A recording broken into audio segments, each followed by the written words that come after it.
They called me unmarriageable, and after 12 rejections in 4 years, I started to believe them. My name is Clara Beaumont. I am 22 years old, and my legs have been useless since I was 8. The result of a riding accident that broke my spine and left me dependent on a wheelchair. My father commissioned from a craftsman in Richmond. But this story isn't really about my wheelchair.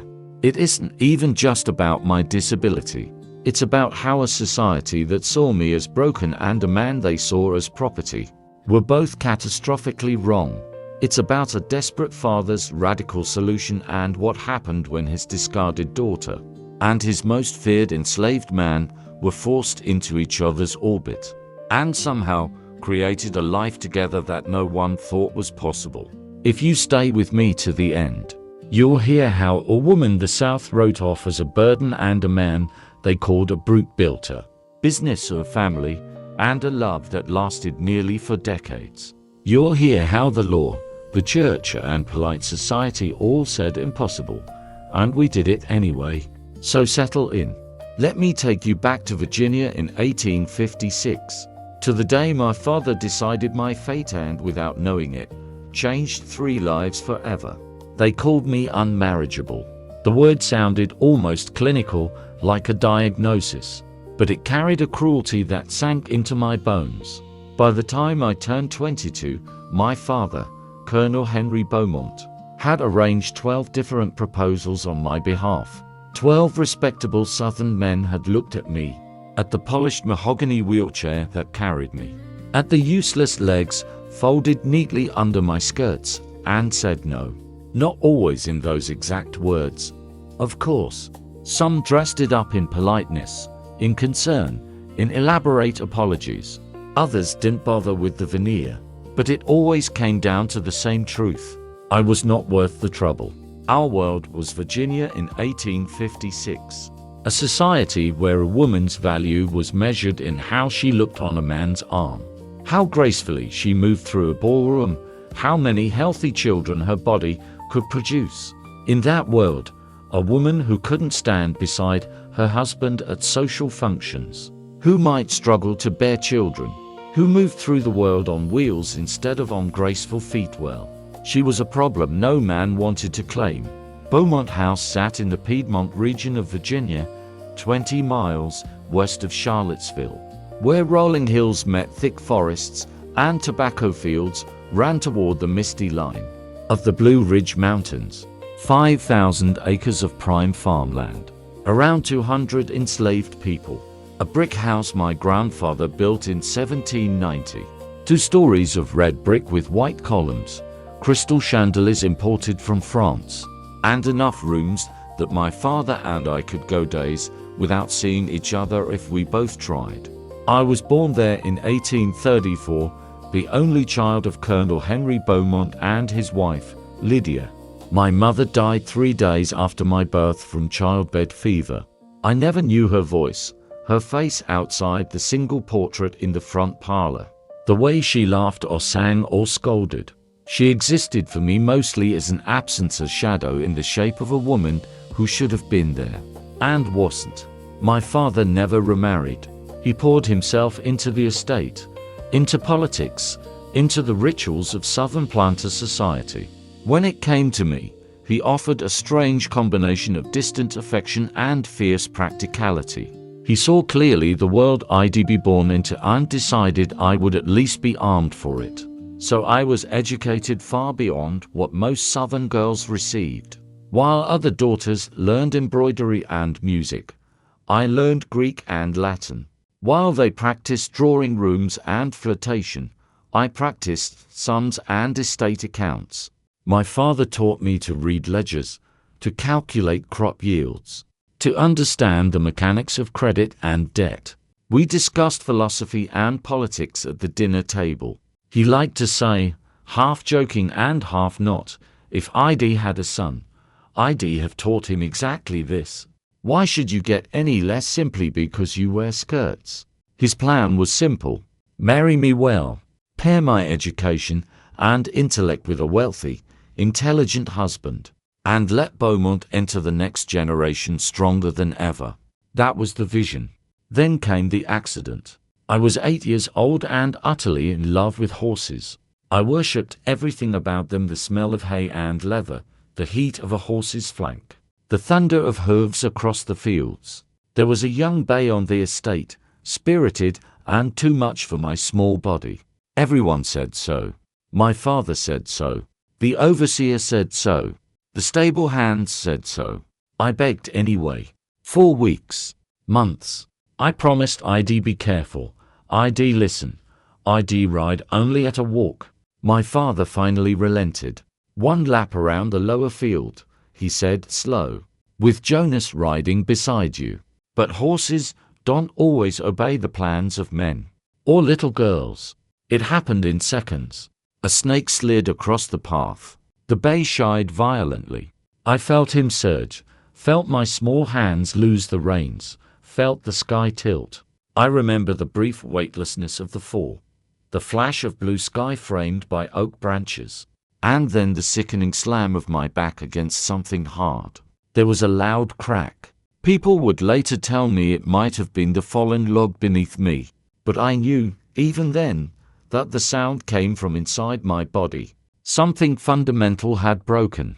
The pain was white hot at first, like the world had narrowed to a single point in my spine. Then there was numbness. My legs went distant, like they belonged to someone else in another room. When I tried to move them, nothing happened. Doctors came from Richmond, then from farther away Philadelphia, even. Men in dark coats with serious faces, smelling of tobacco and carbolic. They examined, prodded, argued in low voices. They used words like lesion and permanent and irreparable damage. Finally, they gave my father their verdict. The injury to my spine was severe and unlikely to heal. I might regain some sensation, perhaps a little limited movement, but I would never walk normally again. I would never run, never dance, never stand at a husband's side the way a proper Southern lady should. I would need a chair on wheels to move through the world. My father did what he could. He commissioned the finest wheelchair money could buy. A mahogany frame, a leather seat, wheels that rolled smoothly over the polished floors of Beaumont House. He had carpenters build ramps where there had been steps, broaden doorways, convert a ground floor room into my bedroom. He hired tutors to continue my education when it became clear that parties and picnics would not be part of my youth. He adapted our home for me as best he could, but he could not adapt Virginia society. By 14, when other girls my age were fluttering their fans at suitors under the magnolias, I sat by windows and watched from a distance, my books my only companions. By 16, when my peers were showing off engagement rings and whispering of trousers, I knew that when people looked at me, they saw the chair first, and only afterward the girl in it if they saw her at all. At 18, my father began his campaign. He was 51 then, still vigorous, but mortality had begun to hover in his thoughts, a shadow at the edge of his vision. You need protection, he told me one evening, his gaze somber. You need someone to care for you, to manage this place when I'm gone, to ensure you have a home and means. I can manage the estate, I told him. You've taught me everything. You know I can. You can, he agreed quietly. But that's not how the law sees you. Not here. A woman alone is already precarious. A woman alone in a chair. His eyes drifted to the polished wood of my wheels. The law will not let you inherit this place outright. Your male relatives will come sniffing like hounds the moment I'm in the ground. He wasn't wrong. So he did the only thing he knew how to do. He tried to marry me off. The first attempt was almost comical in its predictability. Thomas Aldridge, 35, a tobacco planter from Lynchburg, with thinning hair and an expanding waistline, arrived in a fine carriage one autumn afternoon. My father brought him into the parlor, where I sat with my hands folded neatly in my lap, my blue dress smoothed over my useless legs. His eyes swept over me, starting at my face. Polite smile, polite interest, and then dropped to the chair. Something in his expression shuddered. It was small, a flicker, but I saw it. The tiny moment where, in his mind, I transformed from possibility to problem. Miss Beaumont is exceptionally educated, my father began, as if reading from a script. She reads Greek, speaks French, manages household accounts with remarkable skill. Her understanding of philosophy and, Colonel Aldrich interrupted. Might I have a word in private? They left me alone in the parlor, surrounded by portraits of ancestors who had never once imagined one of their descendants would sit in the family's finest room on wheels instead of on a dainty embroidered chair. I listened to the low murmur of men's voices down the hall. I didn't need to hear the words, the outcome was inevitable. My father came back alone, his jaw tight. Mr. Aldrich has declined. Because I can't walk, I said flatly. Clara, say it. Because I'm crippled. Because I'm damaged. The word felt sour in my mouth. Because I can't stand beside him at parties or give him a row of perfect sons. Because I might embarrass him. You are not useless, my father said. His voice was firm, but his eyes betrayed him. He knew perfectly well that the world disagreed. The second man came 3 months later. James Morrison, a 40-year-old widower with 3 motherless children and the harried look of a man who had already decided marriage was more job than joy. He stayed longer, argued louder, asked more practical questions. In the end, he too shook his head. My children need a mother who can manage them physically, he said, not quite meeting my eyes. I wish you well, Miss Beaumont. The third, the fourth, the fifth they came and went over the course of 1853 and 1854. Each refusal had its own flavor. I need a wife who can stand beside me at public events, not sit while everyone else is standing. How would she walk down the aisle? The whole affair would invite gossip. I've heard her injury prevents childbearing. What's the point of marriage if not children? That last rumor burned hotter than the rest. Some idle doctor, seeking to impress with his knowledge, had speculated that a spinal injury of that magnitude might affect my ability to carry a pregnancy. He had never examined me. The comment spread through drawing rooms faster than any fact. Suddenly, I wasn't just the crippled Beaumont girl, I was the barren one as well. We had letters from physicians in Philadelphia attesting that my reproductive organs were perfectly normal, that my injury did not preclude pregnancy. It didn't matter. Once a whisper like that attached itself to a woman's name, it stuck like burrs on wool. By 1855, my father's attempts had taken on a frantic edge. He cast his net beyond Virginia, contacting planters and merchants in North Carolina, Maryland, Kentucky. He lowered his standards for fortune and pedigree. He sweetened the terms. Larger dowries, more favorable settlements, generous promises about future inheritances. The 9th rejection arrived in January 1856, wearing the face of William Foster. He was 50, twice widowed, with a reputation for drink and a ruddy nose to prove it. My father offered him $5,000, a staggering sum, plus a share of the estate's annual profits. Foster toured the fields, studied the ledgers, asked shrewd questions about tobacco prices and slave costs. Then he met me. "Can you sew?" he asked, his pale eyes assessing me. "No, sir. My hands tire quickly and lack fine dexterity." "Can you cook?" "No, sir. I've never had to learn. Our cook and kitchen staff manage those tasks." "Can you at least manage servants?" "I can direct households from my chair, yes. I keep accounts." He turned back to my father, already dismissing me. "Colonel, your daughter seems charming, but I need a wife who can perform wifely duties. This situation is untenable." After he left, I found my father in his studies, staring at nothing. A half-full glass of bourbon and touched at his elbow. "You can stop," I told him. "You don't have to keep doing this. 12 is an absurd number. I'm not a horse at auction, to be trotted out until someone finally bids. His voice was flat. I've arranged 12 introductions in 4 years, Clara. Every single man has declined. Some kindly, some viciously, but all with the same core statement. You are not worth marrying. The words landed like blows to the chest, but they weren't news. They were only confirmation. Then I won't marry, I said. I'll stay here. I'll help you manage the estate.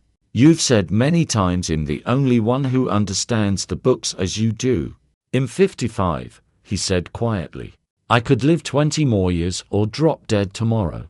And when I do die, this place will not pass to you. The law will not allow it. It will go to your cousin Robert or some other male relation. Do you think Robert will keep you here in comfort forever? He could, I said, but the words were thin and hollow.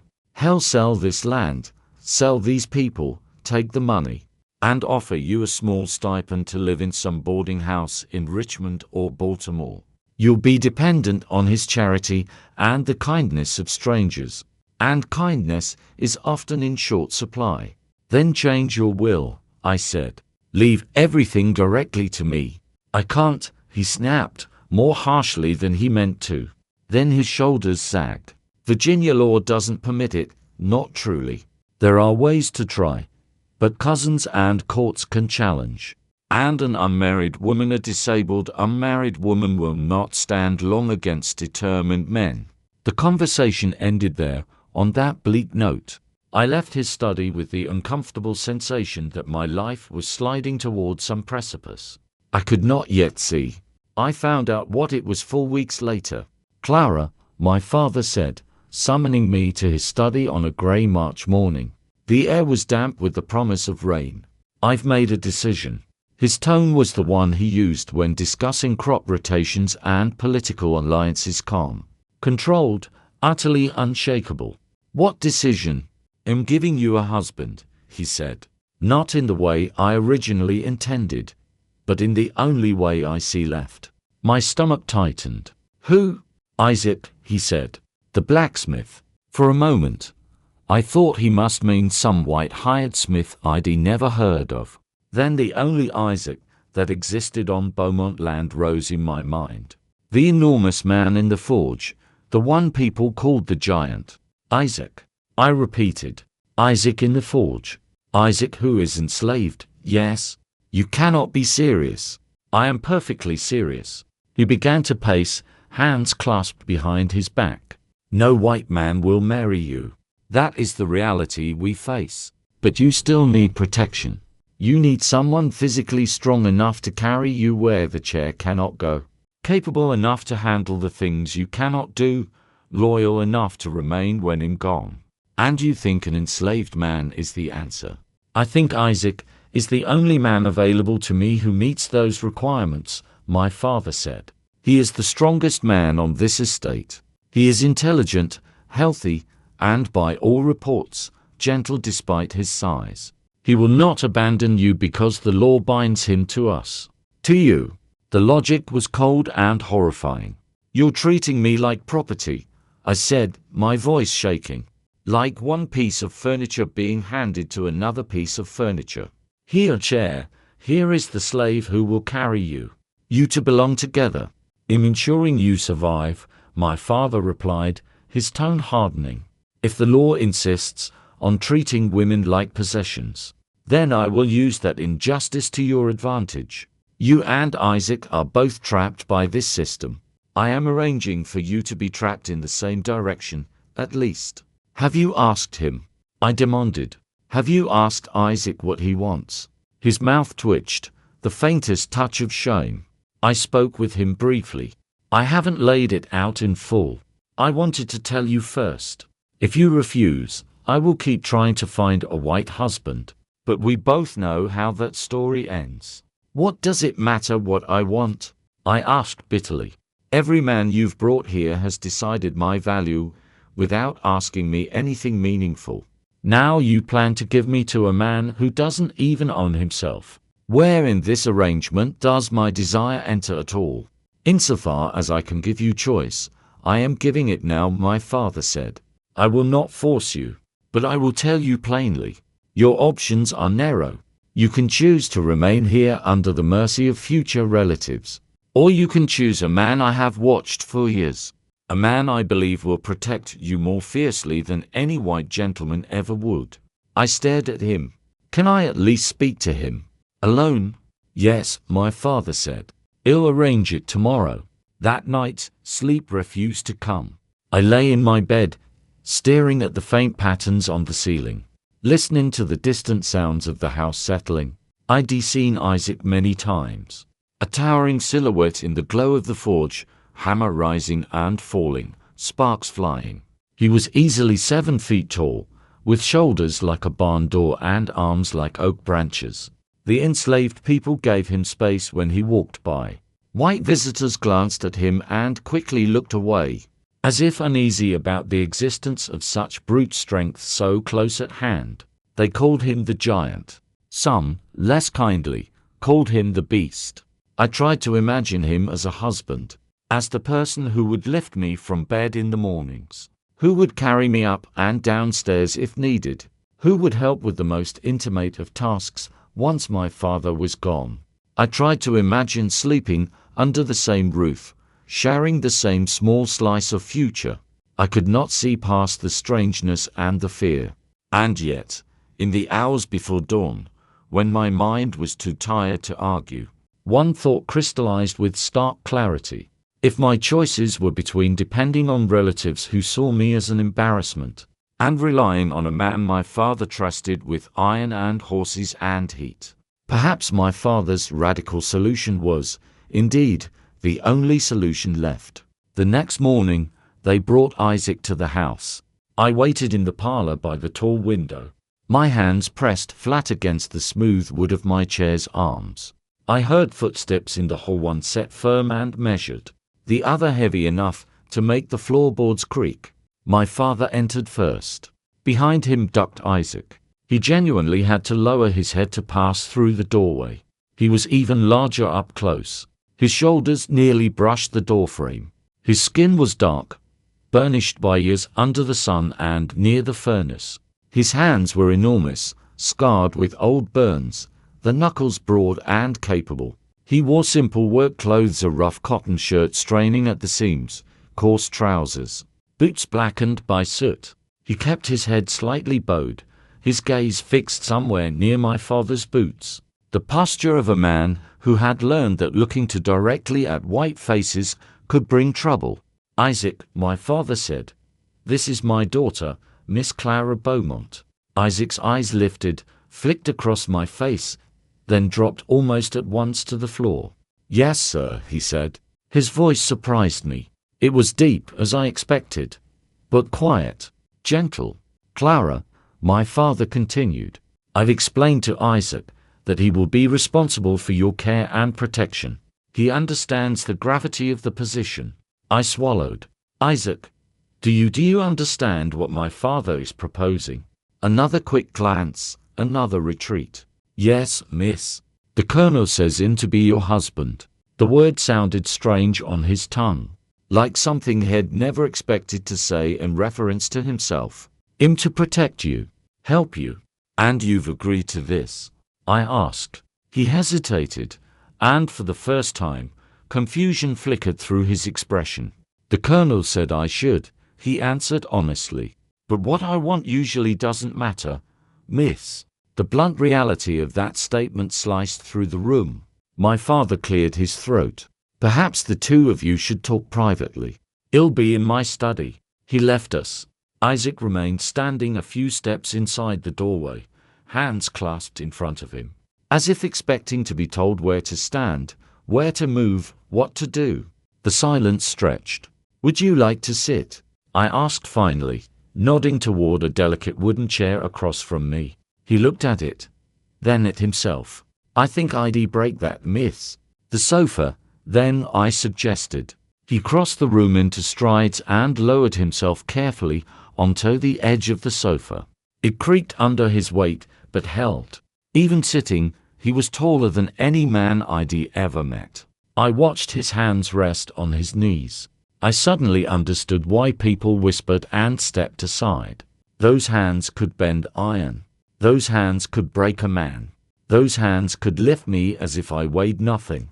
"Are you afraid of me, miss?" he asked softly, without looking up. "I don't know yet," I replied honestly.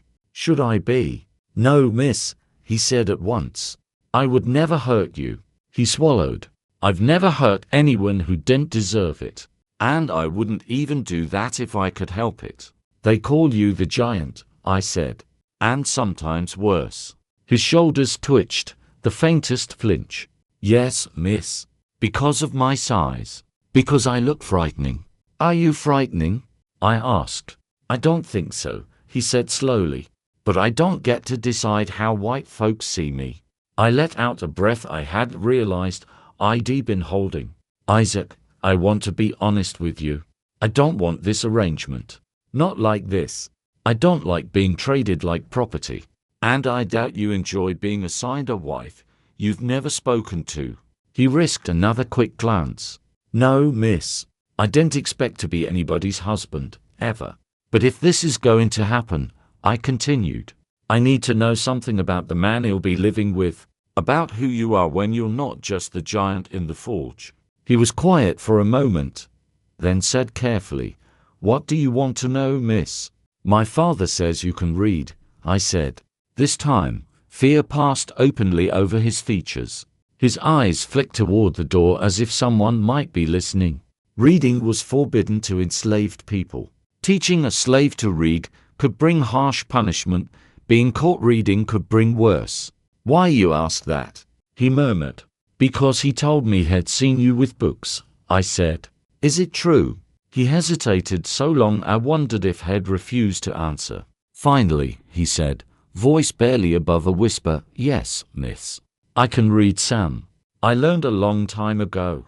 I know I'm not supposed to, but I couldn't stop once I started." "What do you read?" "Anything I can get," he said, and there was a hint of passion now, pushing through caution. "Old newspapers. A torn almanac. Once I found a page from a book in the trash and kept it for months. Sometimes I borrow a book from another man if he has one he done smuggled in." "Have you read Shakespeare?" I asked. He looked up, startled. "Yes, miss."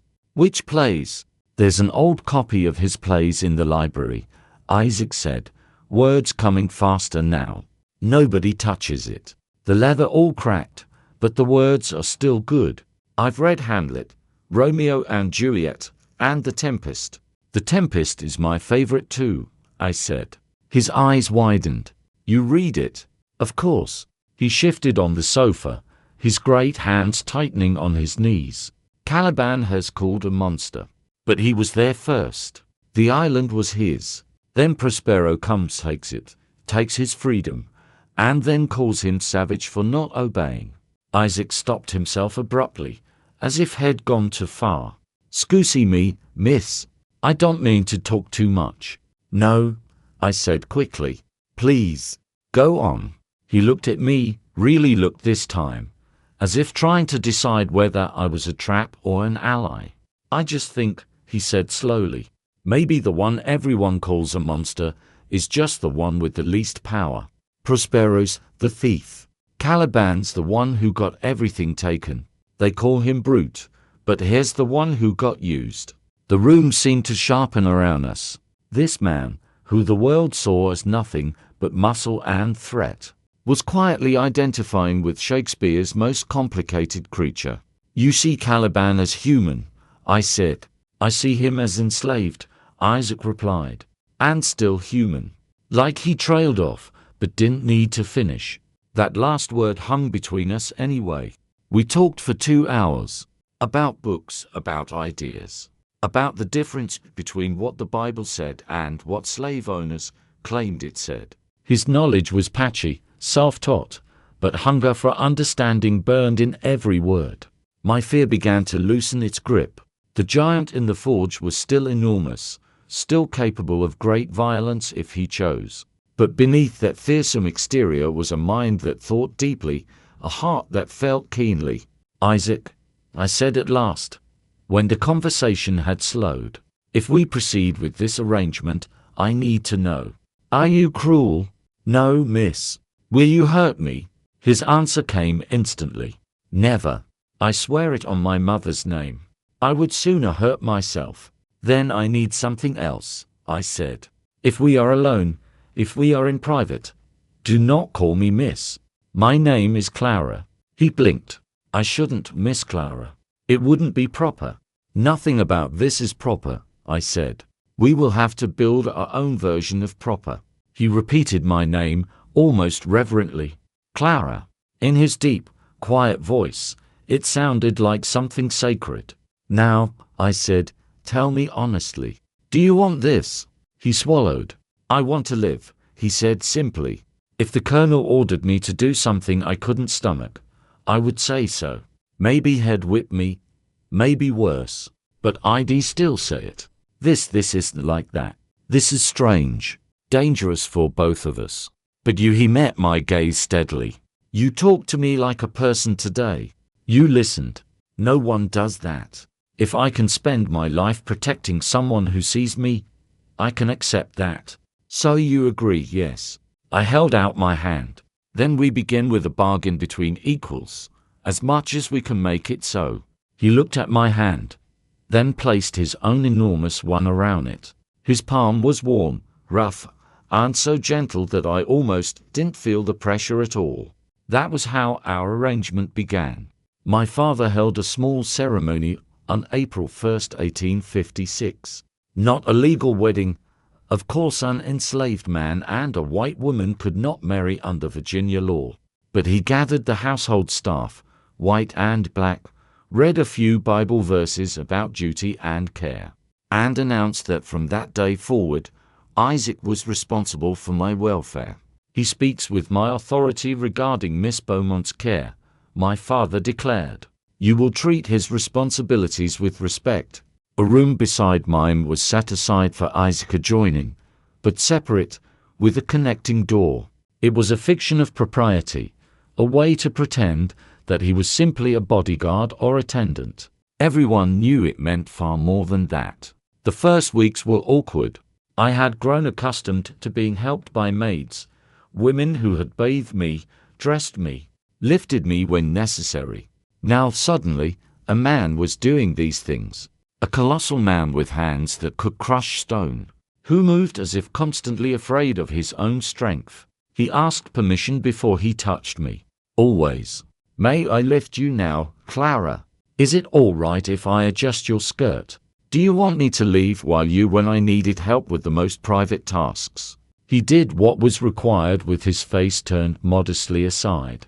His movements as careful as if I were made of porcelain. He had seen bodies brutalized, branded, displayed. He moved through those moments with an almost ferocious determination to preserve my dignity. This must be hard for you, I told him one morning as he buttoned the back of my dress. His fingers surprisingly nimble despite their size. I've done harder things, he said. Hotter things. Dirtier things. He gave a half smile I saw reflected faintly in the mirror. At least this room is cool, and you're polite. I mean the strangeness of it, I said. Being taken from the quarters and placed here. Expected to live in a white woman's world. He considered that. It's strange, he admitted. But in the forge, I was just muscle. Here he shrugged. You ask what I think. By the end of April, we had a rhythm. Mornings, he helped me rise, dress, and move to the breakfast room. Then he returned to the forge. My father still needed a blacksmith. I spent those hours in the library, managing the estate's accounts, writing letters, reading. Afternoons, Isaac would sometimes wheel me down to the forge itself. At first, I went merely to watch. The heat was intense, the air thick with smoke and the scent of hot metal. He moved with astonishing precision, lifting iron from the coals, striking with the hammer in a pattern that looked almost like dance. One day in May, I watched him shape a glowing length of iron into a hinge. The metal rung dully under his blows. Sparks flew like fireflies. I felt something twist inside me, some long-buried longing. Do you think I could try? I asked suddenly. He paused mid-swing. Try what?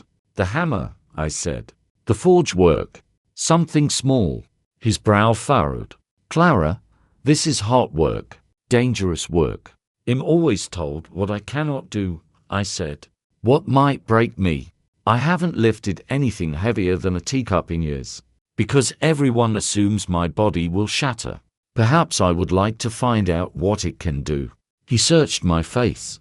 If you tire, we stop. Agreed. He positioned my chair closer to the anvil, making sure the wheels were locked and the distance was safe. He heated a small piece of iron until it glowed a dull orange, then laid it carefully on the flat surface. He handed me a small hammer smaller than his, but still weighty. Hold it here. Aim there. Don't worry about how hard you hit at first. Just feel the metal. My first strike barely made a sound. The hammer bounced, my wrist jolted, and the iron remained stubbornly unchanged. Again, he said calmly. Use your shoulder, not just your hand. I tried again. The second hit landed more squarely. The iron shifted, just a fraction. My heart leapt. We continued like that, strike after strike. My arms burned. Sweat trickled down my spine. The air around us shimmered with heat, but I felt strangely alive. I hammered until the iron cooled and darkened. Isaac lifted it and examined the slight bend in the metal. Your first piece, he said, holding it out to me. It was nothing, really a clumsy, crooked strip of metal, but it was mine. I had shaped it me, not the girl in the chair, not the fragile invalid everyone needed to protect, but Clara, who had hit hot iron with a hammer and made it move. I laughed and cried at the same time. Isaac watched me with an expression I couldn't name, something like pride and something like awe. You are stronger than you think, he said softly. You just needed a different kind of work. After that, I became his apprentice in miniature. I could not lift the heavy iron bars he did, but there was a realm of smaller work I could handle. Hooks, latches, decorative curls for gates and lanterns. The muscles in my arms developed a new, satisfying ache. In the evenings, we retreated to the library. At first, Isaac stumbled over the more complex texts, but his reading improved quickly with practice. I guided him through poetry, history, philosophy. He read Keats aloud one June night, his deep voice giving the words a solemn gravity. A thing of beauty is a joy forever, he read. Its loveliness increases, it will never pass into nothingness. Do you believe that? I asked. That beauty never truly fades. I think memory keeps it, he said. The moment goes. The body changes. But if something was beautiful once, that truth doesn't disappear. It just moves into a different place. What's the most beautiful thing you've ever seen? I asked lightly, expecting him to say something about sunsets over the fields or light on the mountains. He hesitated. His hands tightened around the book. You, he said quietly. Yesterday. In the forge. Soot on your face, sweat on your brow, laughing while you swung that hammer like it weighed nothing. That was the most beautiful thing I've ever seen. My breath caught. Isaac, I shouldn't have said that, he muttered quickly. That was out of place. I'm sorry. No, I said. I wheeled my chair closer, the floorboards whispering under the wheels. Don't take it back. He looked at me, then really looked, as if waiting for the blow that would surely come. Do you think him beautiful? I asked. My heart thudded painfully. It was a question I had not dared pose to anyone in years. Yes, he said, as if the answer surprised even him with its intensity. I think you're the most beautiful person I've ever known. You were beautiful before I saw you in the forge. The chair doesn't change that. The legs, they don't change that.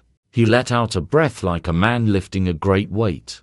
The men who turned you down are blind. The words should not have mattered as much as they did. They were only sounds in the air, but they felt like something breaking open inside me, something long sealed.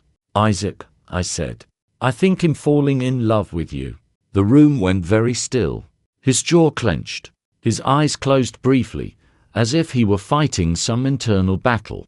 Clara, he said finally, and my name in his voice was a prayer and a warning. You can't. I just did, I said. And it is the only thing in my life that has ever felt completely honest. If anyone finds out, he said hoarsely, they will say you are mad. They will say I forced you. They will call you filthy names. They will kill me. That is not an exaggeration. They would hang me from the nearest tree. They already say I'm useless, I replied. They already treat me like a problem to be solved. Loving you does not make me more fragile, it makes me feel less so. He studied my face, as if searching for some sign of uncertainty. I have loved you, he said slowly, since the first time you asked me about Shakespeare and then listened to my answer like it mattered. Every day since then, it has only grown. But I never thought I was allowed to say it. You are allowed, I said. Say it. I love you, he whispered. I leaned forward as far as I could. He met me halfway. Our first kiss was awkward. He was so far above me even when sitting. And he was terrified of hurting me, but when his lips finally touched mine, all the awkwardness dissolved into something fierce and tender.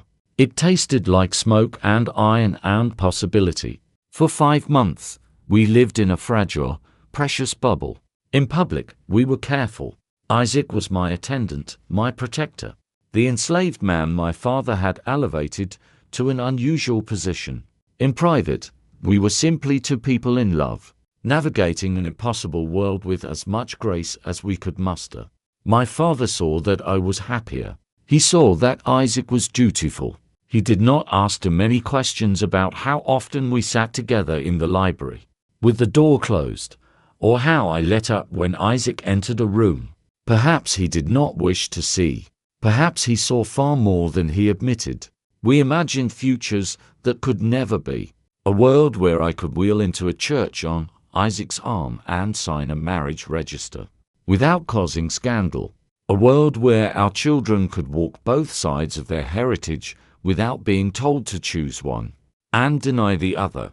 We knew those futures were fantasies, but we spun them anyway because in the spinning, our present felt less like stolen time and more like something real. Reality came crashing back on a cold December evening. It was December 15th, 1856. Isaac and I were in the library, the fire low, the lamplight soft. We were kissing, careless in our belief that the hour and the location made us safe. We did not hear the door open. Clara, my father's voice, cut through the room like ice. Isaac jerked away from me as if burned. I turned my chair with a shaking hand. My father stood just inside the doorway, his face pale, his eyes blazing with a storm of emotions, shock, fury, something like grief. Father, I can explain, I began. You are in love with him, he said. It was not a question. Isaac dropped to his knees instantly. The posture drilled into him since boyhood. Colonel, please, he said, voice shaking. This is my fault. I be silent, my father snapped. Then, more quietly, Isaac, go to your room. Do not leave it until I send for you. As I are now. Isaac rose slowly, casting one devastated look back at me, then disappeared through the door. My father and I were alone. Are you in love with him? He asked again, this time in a tone that brooked no evasion. Yes, I said. And he loves me. Clara, he said, and my name sounded like a curse and a prayer at once. Do you understand what you have done? I have fallen in love with a man who has treated me with more kindness and respect than any white gentleman ever has, I replied. That is all I have done. You have fallen in love with a slave, he spat. With a man this state considers property. If this becomes known, they will not merely whisper that you are unmarriageable. They will call you depraved. They will call you insane. They already declared me worthless, I said. They did that years ago. What I do with my own heart now is my business. He raked a hand through his graying hair. This is not a simple matter of sentiment. If they suspect this intimacy, they will not only destroy your reputation, they will kill him. His voice dropped, and they will not be swift about it. If you harm him, I said, my own voice trembling. If you sell him or whip him or send him south because of me, I will never forgive you. Not in this life, not in the next. I could simply claim he forced you, my father said bitterly, that you were an innocent victim of a monster's lust. The law would believe me. He would hang, and you would be restored to the fragile pedestal they built for you. I won't lie, I said. If you go to the sheriff, I will tell them the truth that I kissed him first, that I pursued him as much as he pursued me. If they hang him, they will have to hang me too to keep their story tidy. He stared at me, stunned. You would risk your life for him? Yes, I said simply. The fire crackled. Outside, wind rattled the bare branches against the windows, a sound like fingers scratching. Finally, my father sank into a chair. He suddenly looked older than I had ever seen him. I could sell him, he said, staring at the flames. Send him to a sugar plantation in Louisiana. You would never see him again. My stomach turned to ice. Please, I whispered. But I won't, he said.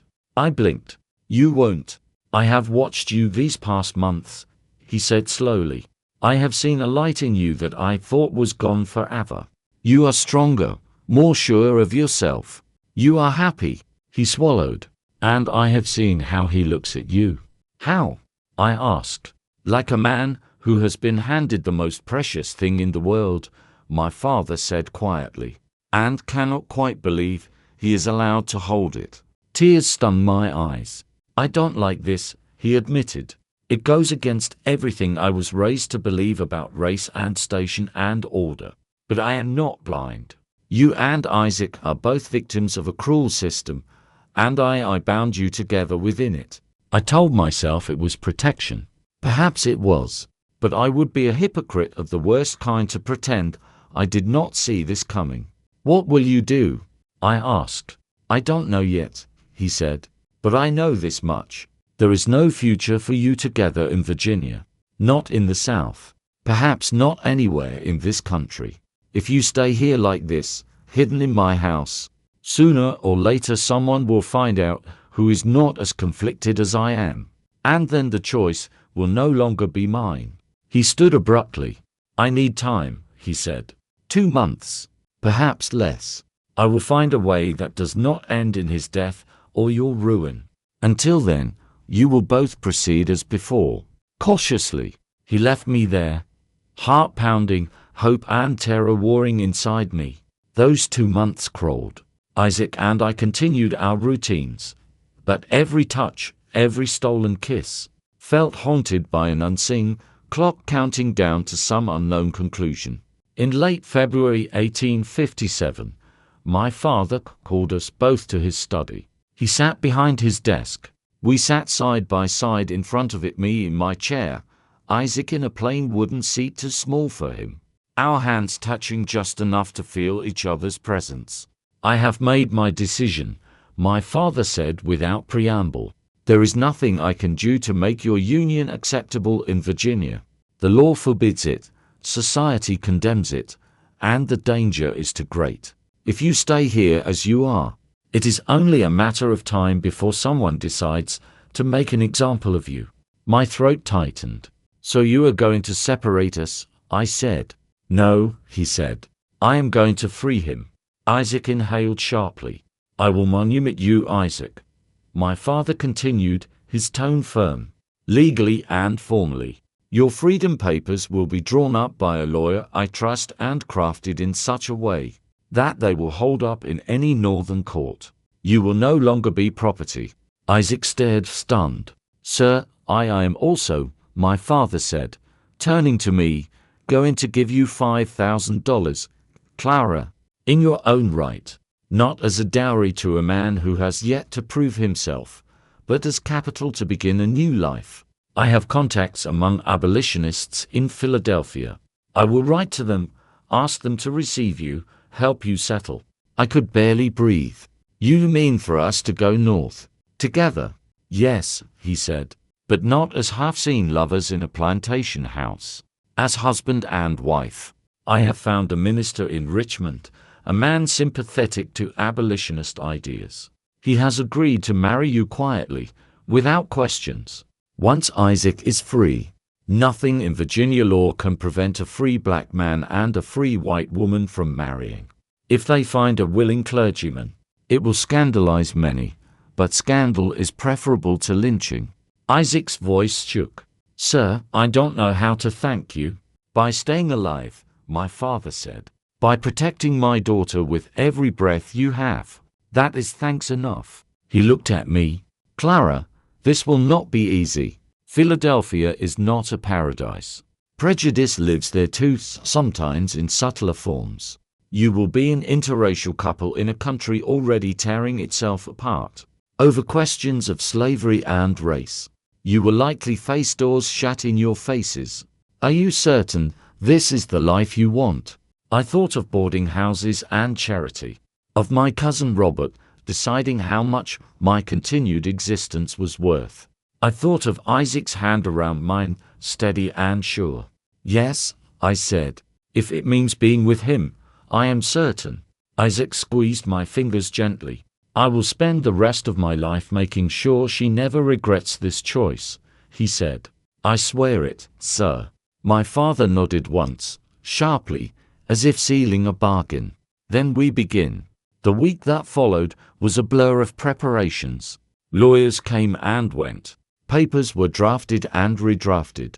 Isaac's name, once just a line in the inventory of human property, appeared on a crisp document declaring that he was, henceforth and forever, a free man. In early March, we rode to Richmond under the pretense of business, in a small church with plain windows and warm pews, with only my father and two discreet witnesses present. A minister spoke the words that no one in Virginia ever imagined hearing over a couple like us. Do you, Clara Lydia Beaumont, take this man? Do you, Isaac Carter? When he asked Isaac for his surname, Isaac hesitated. For most of his life, Head had only a first name, as if that was all a slave required. After a moment, he said quietly, Carter, sir. It was a name his mother had once whispered to him, the name of a free black man, Shed known as a child, who had helped people escape. The minister wrote it carefully. Carter. We spoke our vows. I became Clara Beaumont Carter. He became Isaac Carter, a free man with a wife, a future, and a name he had chosen himself. On March 15, 1857, we left Virginia. My father arranged for a carriage to take us north, our trunks loaded with the essentials, clothes, a few cherished books, some tools from the forge, my wheelchair, Isaac's freedom papers wrapped in oilcloth and tucked into an inner pocket of his coat. At the edge of the property, my father embraced me. Write to me, he said. Tell me you are safe. Tell me you are happy. I will, I whispered, fighting tears. Father, I couldn't find the words. He brushed a hand over my hair like he had when I was very small. I love you, Clara. I have made mistakes. But I have always wanted one thing. For you to live, not simply exist. He turned to Isaac and extended his hand. Take care of her. With my life, Isaac said, gripping his hand firmly. We passed from Virginia into Maryland, from Maryland into Delaware, from Delaware into Pennsylvania. Every mile took us farther from the world that had tried to decide our fates, and closer to a place where, if not fully accepted, we could at least carve our own path. Philadelphia in 1857 was a city of contradictions. Cobblestone streets and factories, grand houses and crowded alleys, churches on every corner and taverns tucked into every narrow lane. There was a sizable free black community, clustered in neighborhoods where those fleeing slavery in the South tried to make new lives. The abolitionist contacts my father had written to helped us find rooms in a modest brick building. Our apartment was small, 2 rooms and a narrow kitchen, but to us, it felt enormous. There was no overseer, no whip, no watchful neighbor deciding whether our very existence was an affront. There was just the creak of the stairs, the murmur of other families through the walls, the smell of coal smoke and bread baking nearby. With part of my father's gift, We rented a small workshop not far from our home. Isaac hung a sign over the door, Carter's Forge. The letters were uneven. Neither of us had much talent for painting, but they were ours. Work came slowly at first. People were wary. A blacksmith, as huge as Isaac, drew attention. A white woman in a chair handling the accounts and greeting customers drew more. Some turned away the moment they saw our arrangement. Others stayed, skeptical, then returned again and again when Isaac's skill proved undeniable. Within a year, Carter's Forge was one of the busiest in the district. Isaac shod horses, repaired wagons, crafted tools. I kept the books, negotiated prices, and wrote contracts in a neat hand that impressed clients who expected illiteracy. In November 1858, our first child was born. A boy with warm brown skin and curious eyes. We named him Thomas Henry Thomas, after my father's middle name. Henry for the man who had both constrained and freed us. Watching Isaac hold our tiny son, cradling him in arms that had once been forced to break and bind iron, I knew with a deep, aching certainty that every impossible step had been worth it. For more children followed. William in 1860, Margaret in 1863, James in 1865, Elizabeth in 1868. Each birth was a gamble. My spinal injury made childbirth more complicated, but not impossible. The Philadelphia doctors, less constrained by Southern superstition, learned how to manage my labors with caution and care. Our children grew up in a world that struggled to know what to make of them, too dark for some white circles, too light for some black ones, but always fully ours. We taught them to be proud of every part of themselves. They attended schools that accepted black children, though sometimes grudgingly. They listened to me read Greek myths and to Isaac quote Shakespeare and the Bible in equal measure. In 1865, the year the war ended and slavery was abolished across the United States, Isaac devised a contraption that would change my life once more. Had been tinkering in the workshop for months, measuring my legs, muttering to himself, bending and rebending metal. He unveiled it one spring afternoon. A set of braces that strapped to my legs and connected to a metal support around my waist, with crutches designed to balance my weight. Will it work? I asked, almost afraid to hope. Only one way to find out, he said. He fastened the braces to my legs with leather straps, his hands careful and sure. He positioned the crutches under my arms, then moved back just enough to let me try alone, but close enough to catch me if I fell. Lean forward a little, he said. Let the braces hold you. I've made them to lock at the knee. They'll take more weight than you think. My arms trembled. My heart hammered in my chest. Slowly, I shifted my weight. The braces held. The floor felt foreign beneath my feet, a world I'd not truly inhabited since I was 8 years old. I took one step, awkward, shaky, but real, then another, then another. Tears blurred my vision. I laughed through them, the sound half sob, half joy. You gave me back my legs, I whispered. Isaac shook his head. His own eyes were wet. You always had legs, he said. I just gave them different bones. My father visited us twice in Philadelphia, once in 1862, once in 1869. He was older, grayer, but still recognizably the man who had stood on the veranda of Beaumont House and announced that an enslaved blacksmith would be his daughter's protector. He held his grandchildren on his knee, marveled at the braces on my legs, toured Carter's Forge with a mixture of pride and something like disbelief. I thought I was buying you survival, he told me one evening. I didn't realize I was buying you joy. He died in 1870 back in Virginia. We could not return for the funeral. The journey and the tensions of the time made it too risky. But a letter arrived, sealed with his familiar hand. My dearest Clara, it read, by the time you read this, I will be gone. I want you to know that giving you to Isaac was the most extraordinary and, in many ways, The wisest decision I ever made. I thought I was arranging protection. I did not understand that I was arranging love. You were never unmarriageable. Society was merely too narrow-eyed to see your worth. Thank God Isaac was not. Isaac and I grew old together in Philadelphia. The brute and the burden, as our enemies might have named us, became simply a husband and wife who had weathered fire and storm. We watched our children become themselves. Thomas became a physician, treating black patients. Many white doctors ignored, and poor white patients other physicians disdained. William became a lawyer, fighting cases that chipped away sometimes only a little, sometimes more at the legal walls built around people of color. Margaret became a teacher, her classrooms full of children who carried stories of bondage in their parents' and grandparents' memories. James became an engineer, designing sturdy brick buildings that changed the skyline of the city. Elizabeth, our youngest, the one who bore my sharpest mind and her father's quiet intensity, became a writer. I died on March 15, 1895, exactly 38 years to the day after we left Virginia. Pneumonia took me swiftly in the end.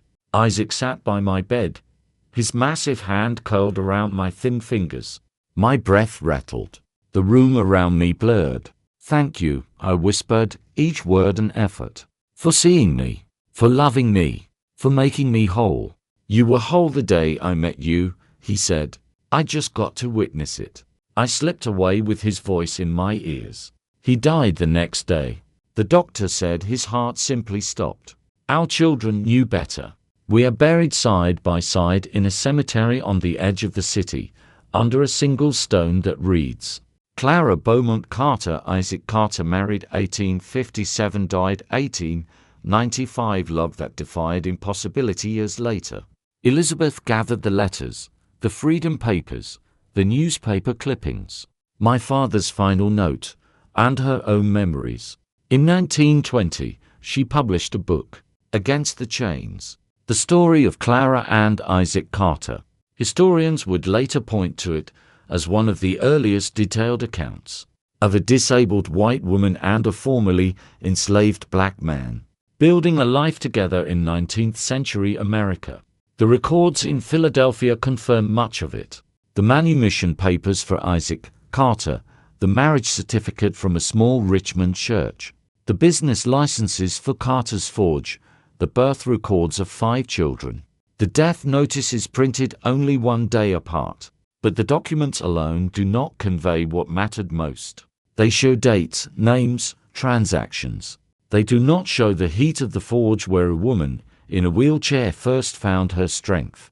They do not show the way a man, once branded a brute, bent over poetry in the evening light, or how his enormous hands trembled the first time he held his newborn son. They do not show a father, raised on the cruel certainties of his class, choosing a scandalous mercy over a righteous cruelty. They do not show two people, discarded in different ways by the same society, choosing each other and, in doing so, proving the world wrong. That is what this story has always been about. Not just disability, not just race, not just law or scandal or the stubbornness of custom. It is about a woman told she was unmarriageable and a man told he was only property, who refused to live according to those verdicts. It is about the strange and radical love that grew when a desperate father tried something no one around him would have dared, and somehow, in the wreckage of an unjust system, created a place where his daughter could finally be seen, not as a burden, but as beloved.